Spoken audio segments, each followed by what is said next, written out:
Subscribe to our channel by clicking the subscribe button. Click the bell button and enjoy the latest uploads from our channel. In today's class, I'm going to teach you about the chapter area related to circles. तो हम इस chapter को start करेंगे और जहां इस chapter में हम क्या करेंगे, सर्किल से रिलेटेड एरियाज जो है उन्हें फाइंड आउट करेंगे, सर्किल पर बेस्ड जो है क्वेश्चंस है। तो किस तरह के टॉपिक्स जो है हम इस चैप्टर में करने, तो फर्स्ट ऑफ ऑल मैं आपको टॉपिक बता देता हूं। So the topics are, this chapter contain the following topics and the topics are first circumference and the perimeter, circumference या perimeter and area of circle. किस तरह से फाइंड आउट करते हैं, कौन से फॉर्मूले होते हैं, ये मैं आपको बताऊंगा। Then arc and the length of arc of circle, arc क्या होता है and length of arc of circle जो है हम किस तरह से फाइंड आउट करते हैं वो देखेंगे।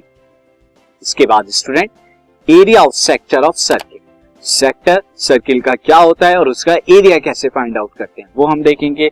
And next student area of the segment, area of segment of circle. एक सर्किल का अगर हम सेगमेंट करें, कॉर्ड जो होती है, हमने पढ़ा था चैप्टर सर्किल के अंदर के कॉर्ड जो है वो सेक्टर सेगमेंट करती है सर्किल का, तो उस सेगमेंट का एरिया कैसे फाइंड आउट करते हैं वो हम देखेंगे। And last student area of the combination of plane figures, plane figures की कॉम्बिनेशन का एरिया हम निकालेंगे। यहाँ पर जो है सर्किल के साथ में दूसरी फिगर जो है जैसे रेक्टेंगल, स्क्वायर, ट्रायंगल जो है ये क्या होंगे, सर्किल के साथ में मिक्स होकर कोई नई फिगर बना रही होंगी, उस फिगर का एरिया सर्कमफ्रेंस हम निकालेंगे। स्टूडेंट इस तरह ये टॉपिक जो है आपको इस चैप्टर में कवर करना है। स्टार्ट करते हैं हम chapter area related to circle.